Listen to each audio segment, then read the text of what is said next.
Welcome to the Rotary Club of Hudson. My name is Tom Tobin, president of the club, and we're thrilled to have you join us today. This meeting broadcast is available on HCTV as well as our Rotary of Hudson YouTube channel. Our club meets weekly at Laurel Lake for breakfast on Wednesday mornings from 7:15 to 8:30. Come out and join us for a meeting. We would love to have you as a guest. To learn more about Rotary, our club, and the impact we're having on our local community and the world, visit our website, rotaryhudson.org. Enjoy the meeting today and help us share the message that Rotary connects the world. Okay, I'm going to turn it over to Ron. Ron, why don't you bang a gavel or your fist or something and start the meeting? How's that? Very good. Okay, good morning, Rotarians, and welcome to the Rotary Club of Hudson. Our invocation this morning is by Kelly Brennan. Good morning, everyone. Bow your heads. May God give you, for every storm, a rainbow, for every tear, a smile, for every care, a promise, and a blessing in each trial. For every problem life sends you, a faithful friend shall share. For every sigh, a sweet song, and an answer to each and every prayer. Amen. Amen. Amen. Amen. And lead us in the pledge and the four-way test, Jim Lang. Good morning, Rotarians. Join me in the Jim. Pledge of the Allegiance. Hand over your heart. I pledge allegiance to the flag To the of flag the United of States the of United America, States of America, and to the and republic to the republic for which it stands, which stands, one one nation, nation, under God, under God, indivisible, indivisible, with with liberty liberty and justice for all. for all. And the four-way test of the things we think, say, or do. Number one, is it the truth? Is it the truth? Number two, is it fair Is to it all fair to all concerned? concerned? Number three, will it build Will it goodwill build and better goodwill and friendships? better friendships? Number four, will it be Will it beneficial be to all beneficial concerned? to all concerned? Thank you. Thank you, Jim. And You're now our president, Tom Tobin. Good morning, Rotarians. Okay, just a few things. I don't know if you heard me there a moment ago, but I mentioned that, I'm sorry. First, let me turn it over to Donna for a moment. I think Donna is going to help, has a few things to mention. Go ahead, It's Donna. just two things we talked about. We Yeah. showcase an option for curbside pickup to support our local restaurants. And this week's spotlight is on Farinacci's Pizza on Owen Brown Street. They've been generous sponsors for the gala. And so if you're looking for dinner, there's some information on them. And then the other thing I'm doing is I'm going to stop sharing my screen, and we wanted to test out one more new thing with everybody. I'm pushing a poll out. So right now you should see a poll on your screen. We're going to continue with the 7:30 time slot, but we were curious down the road where preferences might be. You know, would you rather stick with the same time, maybe a midday lunchtime meeting time, or would you like an early evening meeting time? Please cast your vote just to confirm something that we'd love to know from you. And I think, Tom, I'm starting to see. Very interesting. I'm going to show the results here in a moment. I think this is a good test with a good way that we can get some feedback. Yeah, and by the way, so every week we can run a quick poll like this, and if you think there's a great question you'd like to see Tom pose, let him know, and we'll have a poll in the queue. And right now, here is 30 of 31 have voted. I think that's because I didn't. And there you have it, 83% of you prefer the time that we already have. Hang on, share results, can you see it? Yeah. And there you go. And nobody's up for an evening meeting. Okay, that's great. So that's it. And That's a nice tool. And Donna is, looking into additional tools that we might be able to take advantage of, and we will roll them out as we feel that we're comfortable doing so, and we think they're going to help improve the the experience that we're having. So thank you, Donna, for exploring that. Okay. All right, let me just mention two things here. If you didn't hear me, and you noticed that we didn't do the song this week, we felt that I liked the song that we had last week. I love having our Hudson High School choir sing, and I think they did a fabulous job. Unfortunately, for many of us, the bandwidth of our internet connection kind of fractured the way we heard it. It wasn't universal. A lot of people heard it just fine, but I think we've decided we're just going to hold off on doing a song until we can figure out how to do it in a way that it's a good experience for everyone. So, and I'd like to include Chris Barker in that conversation too. Once again, Chris Barker hasn't been able to attend the last few meetings because she's working so hard at the bank to, keep our economic system afloat, and appreciate what she's doing. Let's see. I also wanted to mention, I apologize. I wasn't paying much attention last week to the clock, and we went well over. I'm going to go back to sticking with a hard 8:30 end to the meeting, as long as we can, unless there's some extraordinary circumstance. We have a particularly good reason this morning. We have a Hudson Rotary Foundation board meeting this morning, which will start at 8:30. Now, for anybody on the board or anybody else, any other members who would like to attend that meeting, and everyone is invited, that meeting will start at 8:30. It will just be a continuation of this meeting. We will not have to sign off and get back in again. It will just roll right into that meeting. Matt LaFountain will take over control of things at that point. Donna will still be behind the scenes, and we will have that meeting. So that's the way that's going to go this morning. Let's see. And just, I want to reiterate once again, we are attempting to record the meeting this week. This will be the first meeting that we've recorded since we went to these virtual meetings, and the idea would be to have these meetings shown on Hudson Community TV. So keep your swearing to a minimum. All right. I think we're in good shape there. Just want to mention, if you didn't get a chance to see Donna's newest 3-minute video on tips for using Zoom, check it out. It was attached to the email invitation to this meeting. I think it was a good piece. I really appreciate Donna working so hard to put that together. All right. And at this point, I think I want to introduce our speaker for the week. This week, we have Jerry Barnes, Chief Jerry Barnes, who was appointed Chief of Hudson Fire Department and Hudson EMS in 2013 after serving as the Assistant Chief from 2002 until 2013. He served as a volunteer on Hudson EMS from 1980 to 1999 and retired as Chief Paramedic. In addition, Jerry served full-time as fire/medic on the Twinsburg Fire Department from 1996 to 2011. During his tenure as a firefighter and paramedic, Jerry was also the co-owner of and operator of Hudson Appliance TV. Jerry's greatest accomplishments has been raising his 3 incredible children. I believe that's, is it Dan or Don, Jerry? Dan. Dan, Jesse, and Jake, along with his wife, Debbie. Both he and Debbie are so proud of the outstanding individuals their children have become, and they look forward to all that life has in store for them in the future. He's especially proud to be part of the Hudson Fire Department, Hudson EMS, and Twinsburg Fire Department. Serving with the dedicated men and women of these fine organizations has been personally rewarding. The safety forces have become Jerry's second family, and most of his closest friends belong to one or more of these groups. He was raised to believe that doing for others is the honorable thing. It sounds a little bit like service above self.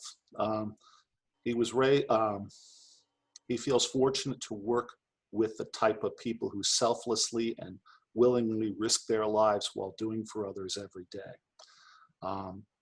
Jerry's a lifelong resident of Hudson and 5th generation firefighter. A member of his family has served on Hudson Fire or Twinsburg Fire for over 100 years. Jerry has a number of significant accomplishments. The one that I'd like to highlight in particular, several years ago, he was inducted into the Hudson High School Distinguished Alumni Class. Please, everyone, virtually welcome Chief Jerry Varnes. Good morning, everyone. Thank you so much, Tom, for inviting me to come speak today. It's absolutely my pleasure. And Tom, I'll trust you to kind of give me a wave or something if I'm getting long-winded. Not that that's ever happened to me before. So if I'm starting to get long on time, please let me know. And I'm going to do my best to save as much time at the end for any questions in case anybody has any of those. I've decided to break my talk today up into 4 different sections. First, I'll talk about the citizens of Hudson and their response to the COVID-19 crisis. What the city of Hudson's response has been to COVID-19, how about the safety forces, my personal passion, and then finally, just some personal notes on how to move forward from this crisis. So I'll jump right into it. The citizens' response in Hudson, I think overall is pretty good. Is there room for improvement? Absolutely. Some of the most significant improvement that I believe, and I can speak for the city to some regard in this respect, and that is that the social distancing is something that needs some improvement. We're getting calls for the police department to come out to break up groups that are, they feel that, well, I'm not going to have to follow that because I'm in my home and I'm going to have 40 people there, and what people don't know, no harm, no foul. And unfortunately, that's just not the case anymore. And so maintaining that 6-foot social distancing whenever you can, not having the crowd, trying to keep that number as low as possible, but 10 is kind of a magic number. And the second biggest one, and this one can't be emphasized enough, and that's just plain stay at home. It's hard for everybody. We are so used to being able to just come and go as we please, and being one of those people that, because of my job, is forced to be driving around town all the time. I'm seeing so many people that are out and about, and I don't know how many people have an emergency need to swing by McDonald's or Arby's or wherever to pick up a sandwich or whatever, but you see many of the same people every day doing routine things that in the perfect world, they would try to limit those to maybe 1 day a week, or making a group outing. And when I say group, meaning going to the groups of places that you need to go to do your thing at one time, and then going back home and not going in and out and in and out. So staying at home is hugely important. And probably the next most important one, and this is, while it's not a requirement from the state of Ohio, it is a strong recommendation from both the federal government and the state of Ohio, and that's the personal mask use. That is something that has received a lot of different, some support, some not so much support. And I've walked into places, and you walk into a building where there's 75 people and I'm the only person in the room with a mask on. It's quite disconcerting, and you're hoping for more compliance there, because a lot of people may or may not recognize the fact that that mask is not so much protecting you as it's protecting everyone else from you, because the droplet production is where that the virus is expressed to everybody else. And so being able to just have that, so you don't say it and spray it around to everybody that you're around. And that mask can be as simple as a very inexpensive homemade mask that you can make out of cloth and wash every day, to you can have the higher quality medical N95 mask or surgical mask, but there's really not a need for the general public that is not affected with the virus to be having the higher quality masks. Those we're hoping to be able to save those for the emergency workers and the safety forces, because that is in quite the difficult supply at the moment. Other than that, I think the city is doing very well. There are some people that are concerned, and I do get phone calls. I get some very unhappy phone calls that we're not sharing the information about where people live that have the virus and what their names are and their addresses and things. And that's something that is private information that is personal medical information that is shared with myself and the police chief. And that is given to us for the safety of the safety forces. So we know when we're going into a home that has a confirmed COVID-19 patient in it. I'm not allowed to share that information.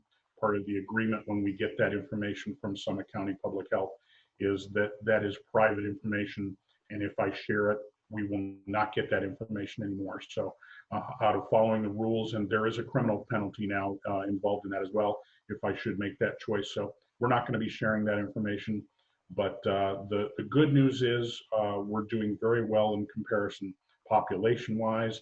Some people might say, oh, you look at the most latest map that Summit County Public Health put out that shows our 44236 zip code has a higher number than some of our neighbors. What people may not have paid attention to is that map that shows the 44236 shows that that's including a large chunk of population in Boston Heights and Valley and Twinsburg Township that is using our 44236 zip code. And so it is more than just Hudson, and that's why we're a little bit higher, but the number is still below 30, and it's not an oppressive number in comparison to where some other cities are. So we're doing very well in that regard, and I think a lot of that has to do with the dedication of the people and following the rules, and that's the best that the general public typically can do. I'll move on to what the city's been doing to respond to the COVID-19. A lot of people might think they're home relaxing, not doing much because City Hall is closed and you don't see as many of the city service vehicles around and stuff. But that was a decision that was made that everyone that can work from home is working from home. So the vast majority of the city employees were able to facilitate that and make that happen. Those of us in the safety forces in particular and some of the service department workers are not able, don't have that luxury. But the rest of them, they are all at home. Closely monitoring the financial work is something that a lot of people are doing because we're trying to glean from the information that we do have now, just how this is going to impact our taxes and everything else, some of the grants that we get and so many other things. And the data is just not quite there yet in full. And so the financial department is looking very closely at that and making sure that they're as prepared as we can. One of the biggest projects that they're doing is they're reviewing every capital project that we have planned and budgeted in the city for this year and determining what we can postpone. There are some things that would have a ripple effect that if we don't do this, then it destroys a project that is 3 years down the road. And so there's some things that we have to continue and other things that particularly bad roads, they're in terrible repair that we have to continue on and things like that. But for the most part, we're taking a very close look at all of those capital projects and making sure that it is absolutely required that we continue until we can get a better feel for what the finances are going to be. Very early in this process, the city put together what's called the COVID-19 committee. We meet 3 days a week, Monday, Wednesday, and Friday. And that consists of many of the department heads and many other people within the city that have specialized tasks that they can do, and they can assist the city with making decisions. And I just wanted to run down as an example what some of those items are that we talk about for every meeting. We have an agenda, and I took a look at the most recent agenda for this morning's meeting. As soon as I'm done here, I'll go directly to that meeting on Zoom. And we have a city manager's report, then myself and the police chief do a safety forces report. We have a communications report, social media report, the public works department weighs in, the finance department.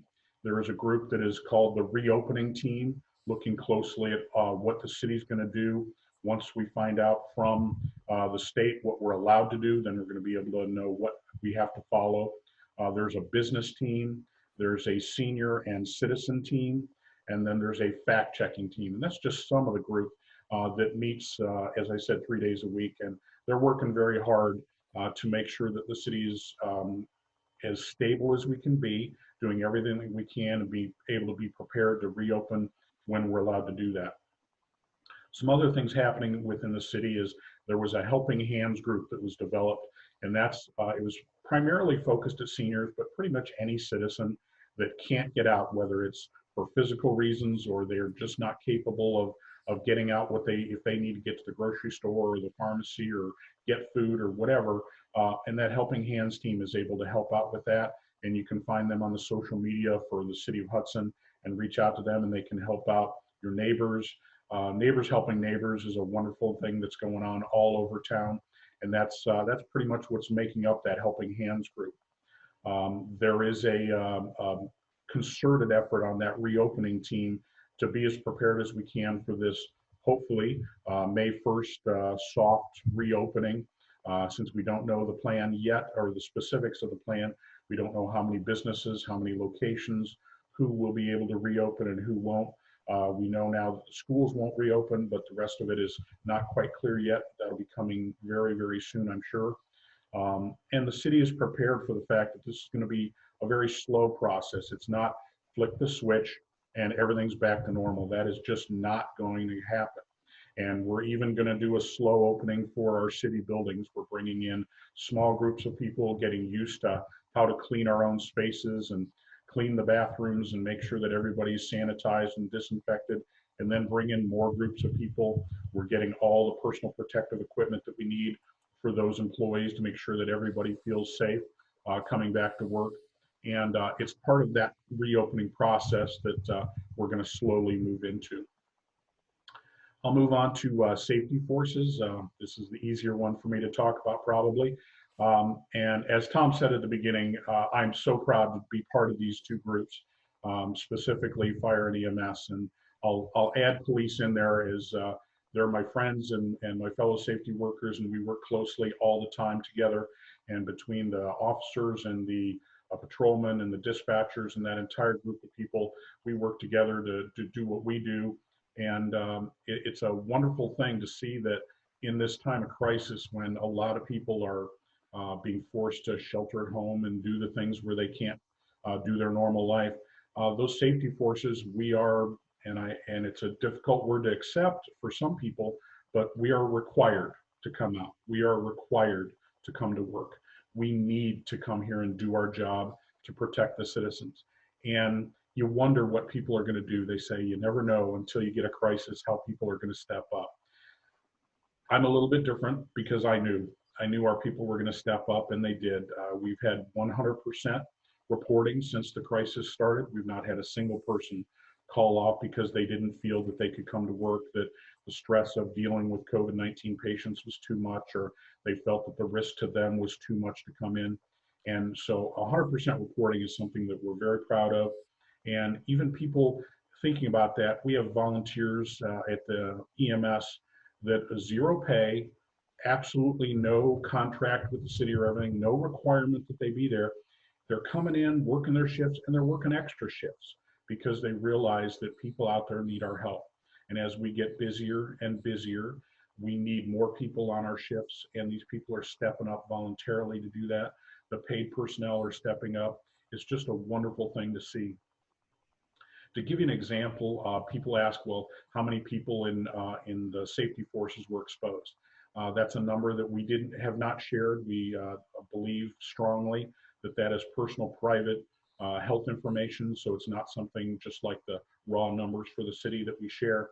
But I can say, I can give you one example because right now we have to treat every patient that we have as potentially infected with the virus.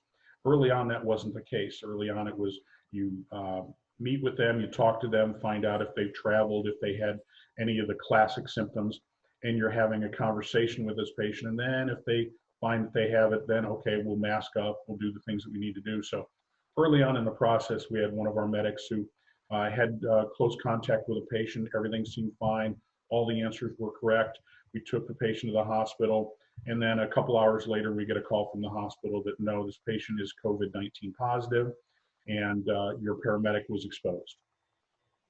First off, that's kind of a frightening thing to have to deal with because this paramedic is now, what is he going to do? He has to go home. He has to, or is he not going to go home? Where is he going to go? Is he infected? Is he not infected? What's going to happen? And the first thing that we had to do, it's a term that I was not familiar with before. You may have seen on TV. It's called a contact tracing. And we had to immediately, once we heard from the hospital, we immediately had to look at, in the hours between when he was with the patient and once we got the call, how many people had that paramedic had contact with. And I'm talking closer than 6 foot contact with. And it was amazing. In just those few hours, 23 of our members had close contact. And knowing that there's only 6 or 7 people on duty, of course, a shift change occurred in the middle of that. And then we have fire department personnel and we have people coming on duty, off duty. All those changes happened. So we had 23 personnel had contact with this paramedic. And 7 of them were what we considered and rated as close contact. He was within 6 feet of them, was not in a mask, and potentially could have shared that virus if he was infected. So then I had to send that medic and 7 other people home. When you only have a department where you've got 50 or so functioning personnel, getting rid of 8 people really decimates your numbers pretty quick. And it's not send them home for the night. It's not send them home until next shift. It's send them home for 2 weeks. And what happens? All of those people that were not on that list stepped up, worked more, covered all the shifts. We didn't have to do anything about asking our neighbors for any more assistance than we normally do. We do get mutual aid occasionally when we have multiple calls, but we didn't have to do anything different. All of our people stepped up. And I'm really happy to say that due to the diligence of those people paying attention to their health and everything, all 7 of those people are back, plus the medic is back. They're all working again, no issues going forward. They're all healthy.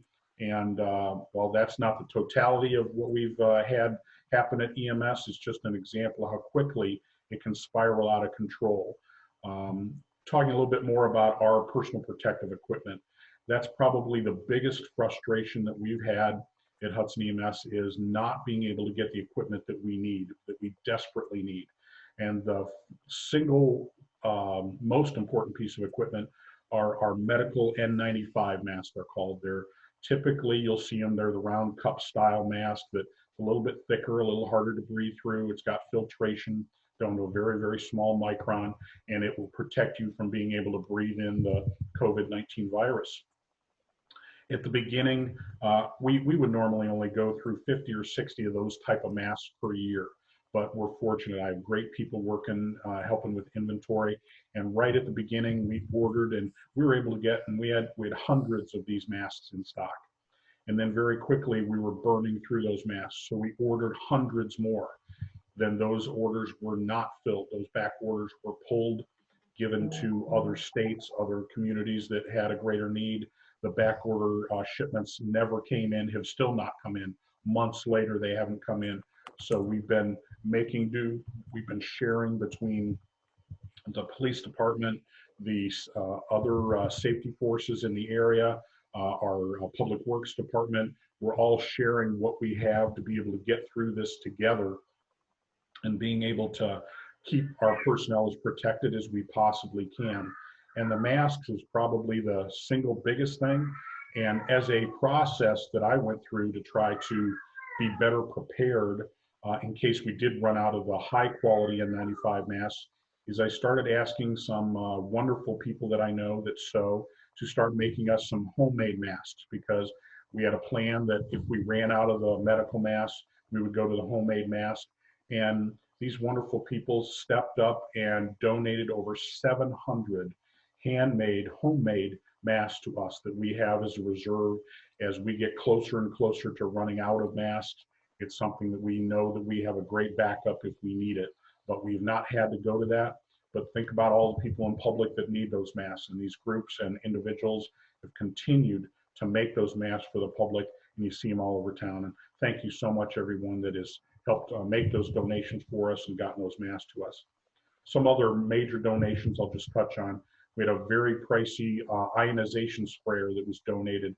We put out a quick video showing we were using somebody's paint sprayer to disinfect the back of our ambulances. And that was donated to us. And the ionization sprayer manufacturer stepped up from Hudson, a distributor, and he gave us that. And it does a much better job of penetrating the disinfectant into the squads and all over the station. So we've been able to keep our safety center and all our equipment, personnel, everyone, vehicles all sanitized with that. We've gotten great donations of hand sanitizer, safety glasses, gloves, gowns, face shields. You may have seen on the news last night a generous donation from Western Reserve Academy. They're using technology with 3D printing to help make full face shields for us. All those people, individuals, churches, groups, businesses that have stepped up, thank you so much. That's been very generous because we have far exceeded our budget for personal protective equipment for the year, and very much needed every donation that we got. It's been very, very beneficial. A lot of people have asked me, wow, it was wonderful when the federal government opened up the strategic national supply of personal protective equipment. And we were quite excited. We heard, wow, you're going to get everything that you need. It's going to make you, stable again. You're going to get all this stuff. And I got a email, what do you need? And the first thing I checked is I need 1,000 N95 masks. And I don't say this out of disrespect for the national supply, or you don't want to look a gift horse in your mouth, but we were rather surprised when we picked up our national strategic supply. I got 8 masks. Asked for 1,000 and got 8. So I know that that supply has to be distributed across the entire country. And I know you can't have 10 billion masks sitting somewhere because they have a shelf life and they expire and deteriorate. But 8 wasn't quite the windfall that I was hoping for. And so that's something that you never know what you're going to get, and you make do with what you can. The exceptional efforts of our personnel to disinfect using that ionization and all the hospital grade disinfectant.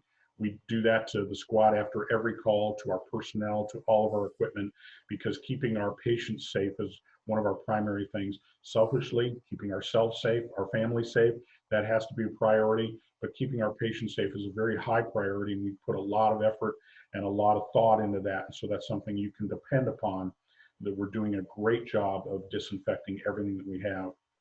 A couple processes that we did is we closed the safety center to the public. Every person that is coming into the safety center has to take their personal body temperature before they come in.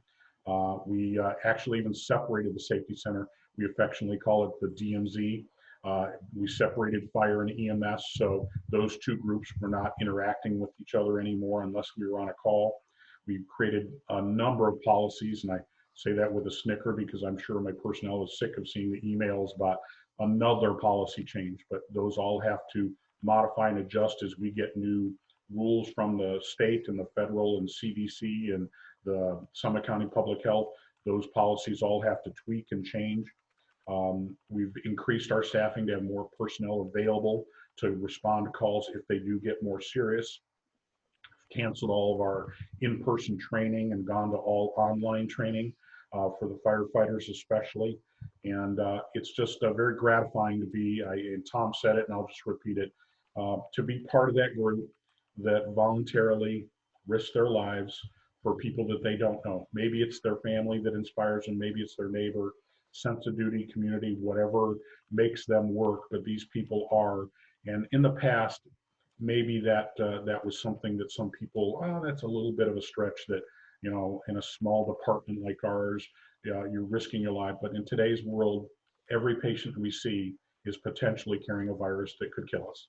And it's something that we do everything that we can to protect you and to protect us.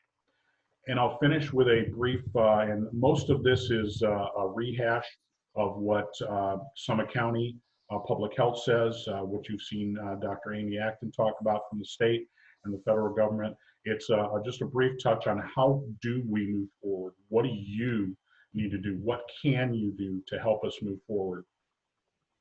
And so some of the basics, just touching on maintaining that 6-foot social distancing, critically important. Staying home whenever you can, up until the day that they lift that stay-at-home order, stay at home whenever you can. And even after they do, if you don't have to go out, don't go out. The more you go out, the more chance you have of either spreading the virus if you have it or catching it from somebody. So it's going to take a long time. Wearing a mask, if you have the opportunity, ask a friend that can sew, get a mask, do whatever you need to do. Have a mask, keep it clean, wear it when you're in public. We need to be prepared to slowly, and that's critical, slowly transition into whatever the plan is that Ohio has. I've been privy to parts of it, but until that plan comes out publicly, we're going to just work slowly. The city is committed to using the Ohio plan, and we're going to use that and very slowly take small steps, watch what the trends happen, watch what the data says. Do we have a backlash of more cases? What's going to happen? Do what we need to do. We're very hopeful that this is going to be able to start May 1st, but that's not even a guarantee. So we've got to be diligent, be cautious, be there ready to make more changes when they come down. And a number that came up yesterday in Dr. Acton's conversation with the public, and that was, I think, the first time that I'd heard it, and it was be prepared for an 18-month recovery time. This is not something that you flick the switch and we're all better in 2 weeks or we're all better in a month. Then they talked about is it going to be 6 months, and is it going to come back in the fall? Is it going to be next year? Now they're talking 18 months, and that's the most reliable data that they have right now. So be ready, support each other, go slow, a lot of patience, a lot of understanding. Know you've got an incredible group of people in the safety forces here to do our best to help and protect you. And you've got an incredible group of people working at the city, being ready to do everything that we can to reopen the city as soon as we can. With that, I'll say thank you, everyone. I appreciate it, and I'll open it up if anyone has any questions. Let me take the first one, if I may, Jerry. And by the way, folks, if you'd like to ask a question of Jerry, please just do something on your, register yourself on that chat feature that we have here so that Don and I know to call on you. But Or you can wave your hand. Or wave your hand. I'm watching cameras. Oh, good. You can see more than I can, Donna. Okay. Okay. So just the first one is kind of several part. Jerry, I know there's a lot of Hudsonites, a lot of members of Rotary, et cetera, that would like to show their appreciation for what the members of our safety forces are doing, the risks they're taking, the hard work that they're doing. I just want to first cover, can you address why I believe you cannot accept unpackaged food items? Certainly, and I appreciate the question, and I'm glad that I can share it, but I hate having to share the reason why. Unfortunately, across the country, there are very many documented cases of people that don't believe that COVID-19 is real, and they think this is all made up fake stuff, and that they are using this opportunity to do things against the cities, including the safety forces. And one of the ways and things that they've been doing is dropping off food with laxatives in it and other things to disrupt the safety forces. And so for that reason, add that to, you just never know who had the virus that was making the food, where the box came from, the bag came from, who carried it, is it in whose car, whatever. So for that reason, we can't disinfect the food. So for that reason, we just couldn't allow that to continue. So for some great reasons and some very pathetic reasons, we just had to stop that immediately and no longer take any food. Jerry, are packaged foods okay? Packaged foods, we prefer not. The one exception that we are making, if you would like to make a donation of food, going to a local business that is doing the carry-out type of a thing and having that business deliver it to us or allow us to, even better, come pick it up. We are allowing that for the businesses that we know and have dealt with in the past. If I can see the face of the person and know that person and feel comfortable with that person, we're allowing it. But I'll be very honest, the crew and the group at the safety forces recognizes that there's more risk than benefit there, and we're doing okay with the food on our own. And I think there are probably other ways that people with great ideas can show their appreciation if they feel that they would like to do that. Food, we're doing pretty good on at the moment. So okay, food you're doing pretty good on. We really are, yeah. All right, the other question I wanted to ask, and I think I prompted you a little bit on this when we talked a week ago, is there anything that we as a club could do either financially or non-financially that would be of help to you in your additional? Sure. Absolutely, and thanks for asking that, Tom. I'll break that into the non-financial part absolutely. I think continuing to get that message out. This is a group of very well-connected people in our community. I recognize so many faces, and I affectionately call you a bunch of power players because you guys know the people in town. You know who, you know how to get things done, and this group especially is very well respected and very well appreciated in this town. And a message from you or a comment from you, that's the kind of thing that carries a lot of weight here. And I think getting that message out of the basics, the social distancing, the stay at home, the wear the mask, the wash your hands, all those things, just continuing to reinforce that and let people know that this isn't going to be a quick, short turnaround. This is going to take some time. Be slow, be diligent, take baby steps, be ready for the transition, continue to be prepared for yourself, have your own personal stockpile of food, and be ready to shelter at home if you need to. All those things, continuing to get that message out, because I think people start to become complacent. It becomes second nature a little bit. Nah, I don't need to do it anymore. I'm going to run out to McDonald's. I'm going to run out to Panera's and get a bagel. And if it's not necessary, then maybe hold off. And those kind of things, I think, coming from a group of people like you really can carry a lot of weight sometimes. The financial side, that's not my strength, asking for people to donate, but I'm told that I'm apparently pretty good at it because a lot of people have stepped up and donated to our groups, and I absolutely recognize it's because of the group and what they're doing. So what I can ask from you is anything that your group feels that you can donate financially.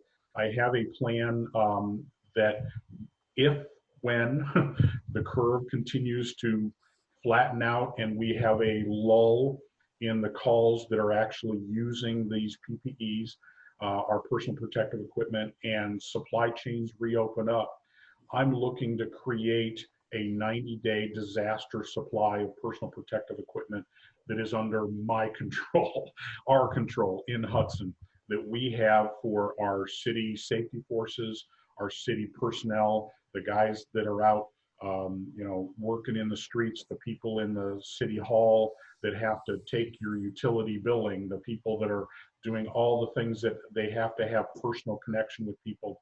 We need to continue to be protected. And so that means thousands and thousands of masks and gloves and safety glasses and things like that. So I'd like to start building our own stockpile, and between myself and the police department, I think we'll be able to build on that and be able to find resources that maybe don't expire too quickly, that we can keep for years to give us that stockpile. So anything that your group, whether you want a specific thing, we can certainly after the meeting talk about, yeah, N95s or gloves or gowns or face shields or whatever. But my inventory crew and equipment committee has stepped up and created a really nice spreadsheet for me. If we look at X number of patients that we call a level 2 or a level 1 patient, we need this many masks and this many gloves to be able to treat them. So I can forecast out, it's called what your burn rate is, how quickly are you going to burn through your equipment. And so we know what that's going to cost. And knowing how quickly that can add up, you know, just looking at a supply like that can easily be over $10,000. And so any portion of that that your group can assist with, or if any, they want to take on a particular type of piece of equipment or whatever, most of them are individual items that in them themselves might be $2, $5, or $10, but we need hundreds of them. So that's the assistance financially that I would generously accept from you if that could happen. Okay. And Tom, you're not, Tom, go ahead. I'm sorry, Please. I'm going to intervene for a second. If you have a question, you raise your hand. Mimi, I've already seen you and I've unmuted you, so wait for Tom to call on you. Others, if you raise your hand, you'll see that I unmute you. Wait for Tom to call on you, though, before speaking. Sorry for interrupting. Mimi, please go ahead. This is a question that relates to the future. I have, as part of my work here, been listening religiously to Dr. Amy and the governor each day. And they are using a strategy for the state that requires them to have an adjustable switch that you can ramp up or down in response to what's happening with COVID. And I'm assuming that that kind of thinking has penetrated the town. And my question is, do you have an explicit strategy for working with the citizens in Hudson to actually adjust the dimmer switch depending on how we respond as a community and individuals? What a great question, and it's wonderful to talk to you, Mimi. Thank you. Yeah, that dimmer switch is a wonderful adage that Dr. Acton came up with. I've spoken to her myself, and that's something that she thinks is a great visual that helps understand that it's a very slow thing. The lights come up or the lights turn down, and it applies here so directly, because until we know how diligent our public, our citizens are going to accept or apply the back to work plan, how well that plan is designed. And I believe, I don't want to speak conditionally for the city, but in our conversations, the idea is we're going to follow the state of Ohio's plan. And if that plan works out the way that we expect it will, and it's something that the city is on board with, then we're going to follow that plan. And then they take that plan, create your first initial thing, turn the dimmer a little bit, take a couple weeks, see what the data says, see what's happening if we get a resurgence or whatever, and then be able to adjust up or down. As far as a specific plan of what to be able to say to citizens or what to do, there are very general things. We don't have a specific, on this day we're going to say we're going to do this, but we have a lot of general ideas about, we're going to start opening City Hall, we're going to get public workers back to work, but we're going to do it slowly in small groups. Same with what businesses open up.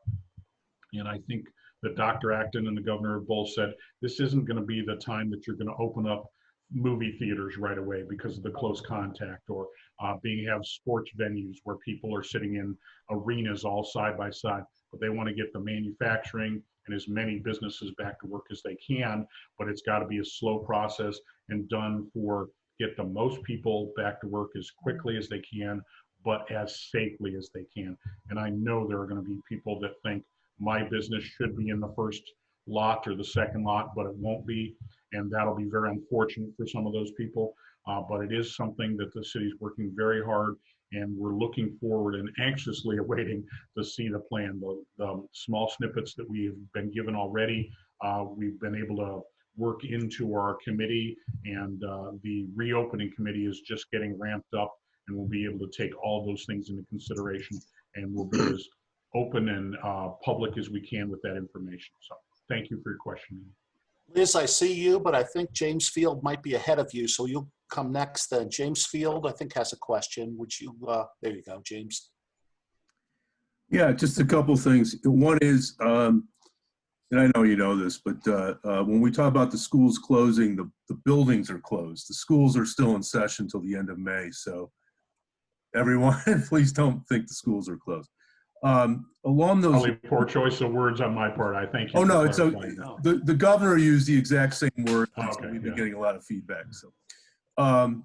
So we actually had tried to open the track because one could use the high school track safely and at distance. And immediately groups, mostly kids, got together, started using the high jump pad, and kind of grouping together. So personally, I'm not super hopeful that as we start opening things, we won't immediately see large groups of people or small groups of people getting together. And I think you spoke a little bit to that, but I'm not sure if we have plans on how to hopefully prevent that. And a second thing that came up is you talked about, if someone is exposed, that you then have to quarantine them and the people that they came in contact with. If we get better and faster testing, will you be able to prevent that so that if someone's exposed, you could then, if they have it, and then they have quarantined if they didn't test positive? Yeah, great question. The short answer is no. That's not going to change the requirement to self-isolate, because there's a term, I don't know how well publicized it is, but you can shed the virus for more than 2 weeks in some instances. So it depends on when you become positive and when you, the viral loading in your body, you can be shedding that after that for a long period of time. And there's discussion about whether 2 weeks is long enough.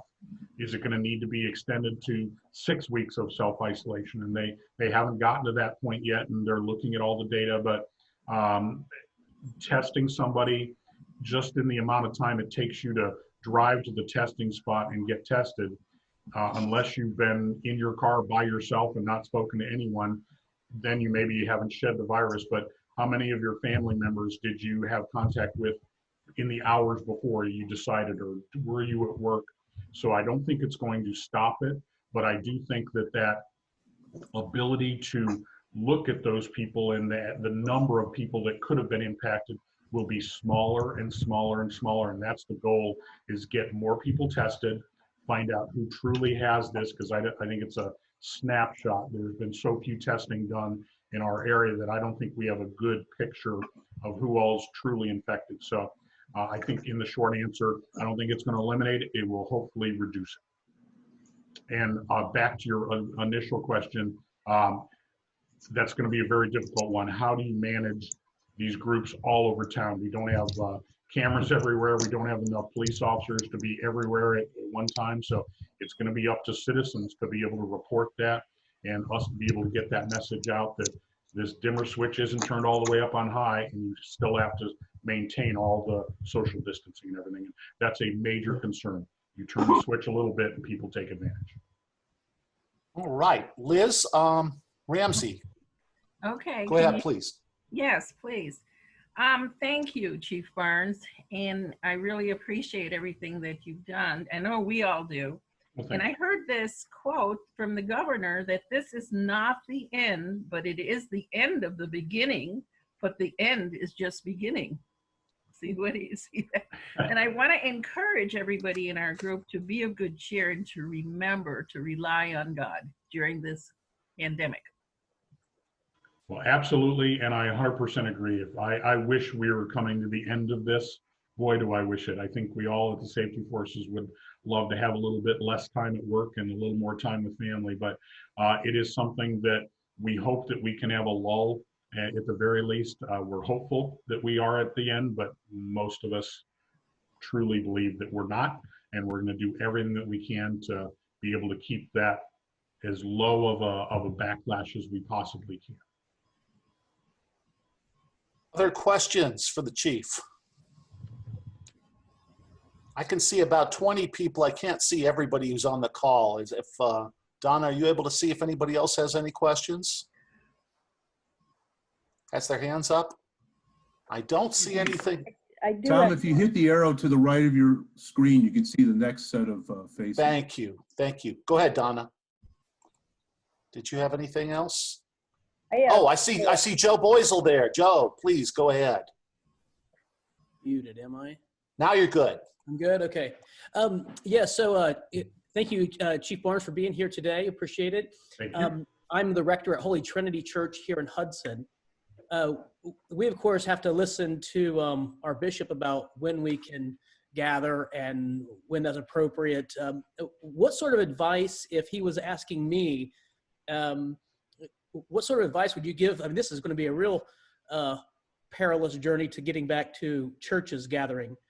What's your thoughts on this?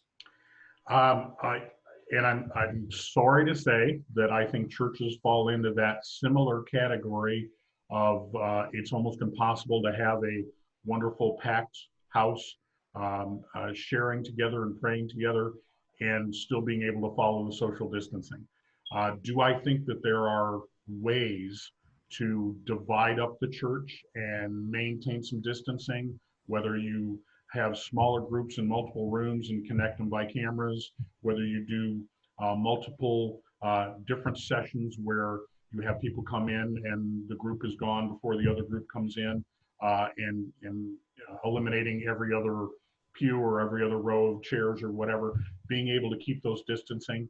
And there is nothing that says the church can't say, No, and we've joked about it affectionately, and that sounds odd for me to say it for a church, but no shoes, no shirt, no mask, no admittance. If you want to come in the church, wear a mask, period. You're not allowed in without it. And that helps. It doesn't eliminate the 6-foot social distancing, but it dramatically improves the effectiveness of it. So I think there are things like that. And I know the governor, he's listening to him speak both on camera and privately. He desperately wants to be able to get the religious contingent to be able to get back together and be able to share and pray and be together. And it's something that he struggles with because there's not a good way in some of the smaller churches to do that. Some of the bigger ones can divide it up and they have the technology to do that. But then, and you hate to say it, but even churches, people don't follow the rules. They're going to be there. Well, let's push another 50 people in there because we see it during the holiday time. We see it a lot of times where people with the best intentions think that we can make the exception here. So anything that you can do to keep those distances, force the masks on, enforce the mask rule would be a great thing. Anything you can do in that regard, I think would be very helpful. Okay, thanks. Okay, I think that it's 8:28. I think that probably is it for the questions. I'm sure if anybody has any questions, Chief Varnes will be happy to take them offline. Absolutely. Jerry, what's your email address? It's a real easy one. My first initial J, and then my last name, VARNES, and then it's at hudson.oh.us. So Okay. jvarnes@hudson.oh.us. Well, Jerry, thank you so much for protecting us. You've been doing it for decades, and we've never needed it more than we do right now. So we really appreciate and are proud of you. Thank you very much for what you're doing. I'll accept that on behalf of my entire team, all the groups, all the people. They're just fantastic, and I appreciate being the one to hear it personally, but I'll take that on behalf of everyone. Please do. Please do. Thank you very much. Okay, folks, just a reminder, we have a Hudson Rotary Foundation meeting. So all of the board members stay online. We're just going to roll right into that meeting. And any other club members who would like to attend that meeting, you're more than welcome to. It would be great if you would. So I think that's it. If there's nothing else for the good of the order, I will declare this meeting adjourned. Thank you so much, and we will see you next week. Stay on for the Hudson Rotary Foundation. Thank you.